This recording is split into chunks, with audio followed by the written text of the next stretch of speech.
I've been talking a lot about going the extra mile, about pushing ourselves harder, trying to figure out how to challenge the belief that we're not capable enough, we don't know enough, all those sorts of things. So today I want to take a little pause from that kind of a thought, and I want to ground myself and ground you, hopefully, back in a little bit of gratitude, because that's always a fantastic thing to do. So today's quote is really quite simple. I find blessings in the little things in life. So for me today, I am incredibly grateful that I got a great night's sleep last night. I'm grateful that I'm standing in the sunshine in this beautiful day in the middle of nowhere in the place that I love most, and yet I'm still able to talk to you. I mean, that's a miracle, right? I mean, I'm in the middle of nowhere, and yet you probably can't see it in this frame, but on the top of the mountain behind me is where my internet connection comes from. So that kind of technology exists is truly a blessing. That I can be here doing this, sharing these thoughts with you, it makes me incredibly grateful. It really does. And I think one thing that I've been working harder at over the last couple of weeks is to daily express that gratitude in some way, and to really hone in on why I'm grateful for whatever the blessing might be. So it could be as simple as the cat hops up on my lap and starts purring, right? I mean, it's a beautiful feeling. It really is. And it could be as simple as, I don't know, one of the things that my wife likes to do for me every morning, because she gets up a lot earlier than I do. I work writer's hours, you know. That's why this series goes at 2 in the afternoon and not 10 in the morning. Because 10 in the morning, I'm still trying to drink a cup of coffee. But one of the things that my wife loves to do, and I'm incredibly grateful for, is when I get up, she will bring me a glass of water and a mug of coffee. And then she leaves me alone so that I can sort of come to and feel human again, right? It's a little tiny thing, and yet it means so much. It means that she cares. She understands how my day is starting, very slowly, very groggily. And she's doing one simple little thing to make that a little easier for me. So whatever the small things in your life are that you're grateful for, I mean, up here on the mountain, I'm grateful that the sun is shining, because that's where my power comes from. I'm not connected to the grid up here. Everything is either coming from the sun or wireless to the mountain, and it's an amazing blessing to be in the place that I love most, doing the things I love most, and yet I'm still able to be in contact with the wider world. You know, to bring that home in a really kind of serious way, last June 30th, 3 of the hottest days on record in Canada happened here in Lytton, British Columbia. And on the 3rd of those days, a spark caught fire and the entire town was burned down, and everyone was evacuating.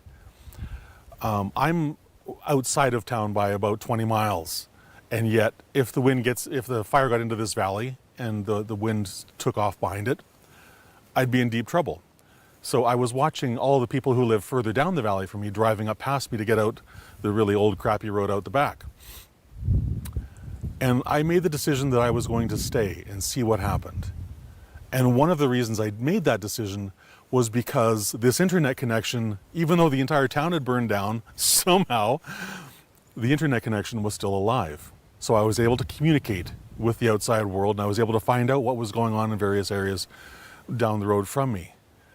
So I ended up staying for a couple days longer, and it was really quite beautiful to be able to be here, know that I had all the tools at my availability should something go horribly wrong, and the vehicle was packed and I was ready to bug out in a heartbeat, of course, because that would be moronic not to. But I was grateful that, probably never more so than that couple of days, that this internet connection exists from up here. Because otherwise, I would have no way of contacting my wife, who wasn't here at the time. She had been down in the Lower Mainland with the grandchildren. She was petrified, but we were able to communicate, and that was really, really brilliant. So, I mean, that's one little tiny thing in a big way. If you look over the course of your life, even over the last week, my bet is you will find a multitude of small little things to be grateful for. One of the habits that I'm getting into is writing those things down every day. My goal is to have sort of a 15-minute gratitude writing session every single morning where I just sit and ponder all the things I'm grateful for and then write them down and give thanks for them. I do it a little more haphazardly right now, but I'm trying to develop that habit so that it's simply the thing that starts every single day. Because that has a lot of power to it, starting my day in gratitude. When I don't, my day doesn't go quite as smoothly as when I do. So that's an encouragement I would ask for you to give it a try as well. Grab a notepad, grab a pen, sit down when you wake up with your morning cup of coffee, and write down whatever you're grateful for that day. Big, small, put it all down. And see if grounding yourself in gratitude in the morning every day like that doesn't just set you on a much more even keel, make you much more grounded and ready to face whatever opportunities the day brings for you. All right? If you enjoyed this video, I would really love it if you would share it with your family, your friends, and the people you care about most.